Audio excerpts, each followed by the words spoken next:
from KTLA 5, racism, assault, and retaliation claims hurled at Pasadena Police Department. And we get it. We got the memo, all right? It's always the fault of the police, whether it's the BLM protesters getting paid out millions of dollars because they endured some terrible, horrible, awful police misconduct while the rest of the city was basically on fire, or the Alameda County District Attorney, Pamela Price, who of course is facing a recall, decides she's going to resurrect a case against some cops who were, I guess, in custody of a man who passed, even though nobody else would do it. And the autopsy showed he was a meth head, he was a junkie or whatever, he was an alcoholic, he was completely obese. According to an autopsy report, his death was caused by the toxic effects of methamphetamine, with the stress of the altercation, morbid obesity, and alcoholism contributing. Under the previous DA, Nancy O'Malley, an investigation cleared the officers, but under Price, an investigation was reopened in 2023.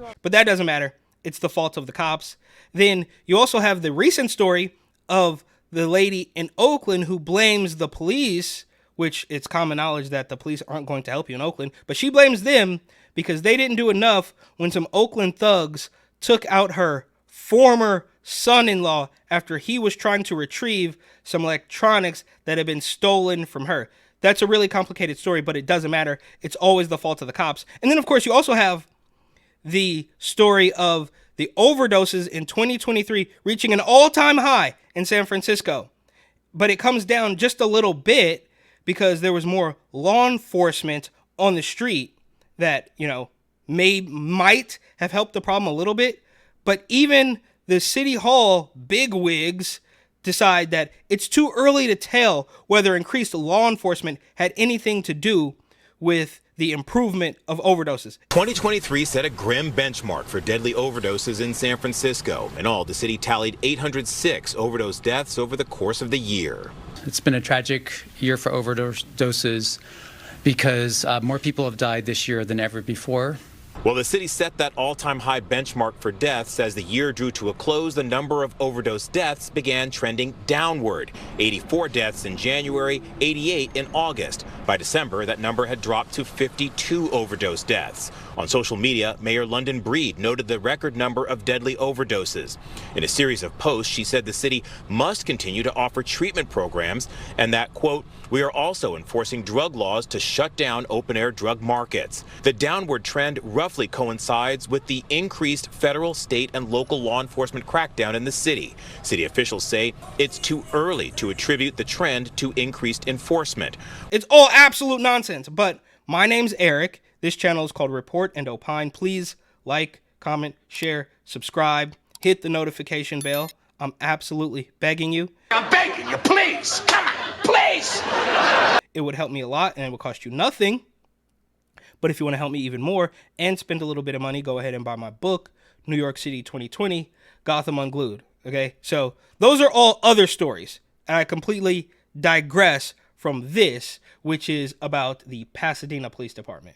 A suit has been lodged against the Pasadena Police Department over allegations of racist and systemic misconduct within the department. We'll have details in a live report.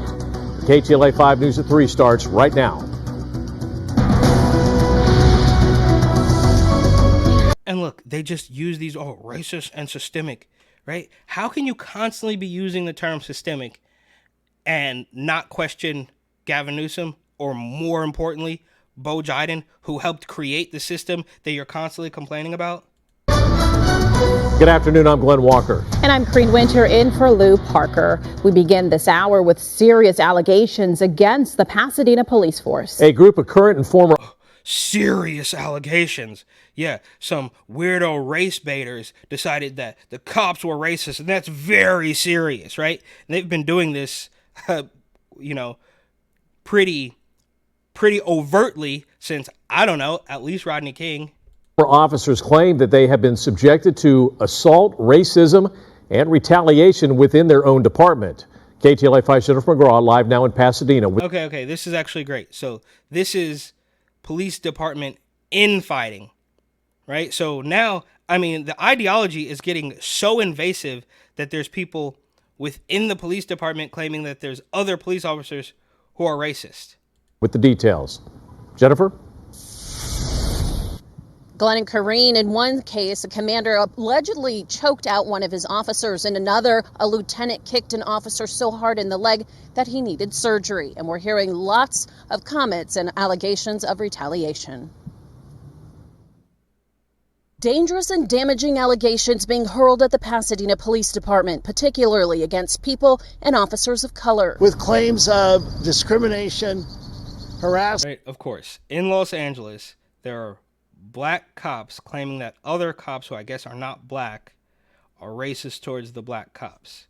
And do you think that the weirdo activists who are not cops are going to differentiate at all? Right? I mean, the infighting is nonstop, right? So, of course, I rattled off a whole bunch of other cases that prove it's always about the police, but the infighting will never stop, right? The Philly pride thing, the San Francisco Israel pride thing, there's never going to come a point where any of these people are going to just say, all right, well, I realize that these ideologies are at complete odds with one another, and maybe I'm going to change my position. Nope. They're just going to keep smashing their head against the wall and blaming somebody else or calling somebody else the worst names in the book. Retaliation. Brad Gage claims his clients over the years have been abused by a faulty system, even claiming there's 2 gangs within the department. 3 of his clients were also assaulted, and all were subject to racial slurs. I feel that coming here today was not safe for me to do so, but it's something I felt was necessary. Carolyn Gordon was with the department for 29 years. She says she was passed up for position. Yeah, it wasn't safe. It wasn't safe, but I'm just so brave. I did it anyways. And retaliated against. In one incident, she says she was shot in the groin by a paintball gun during a training exercise. I was told as I went down that I was a crybaby. And I endured the pain for several days, and then I sought treatment.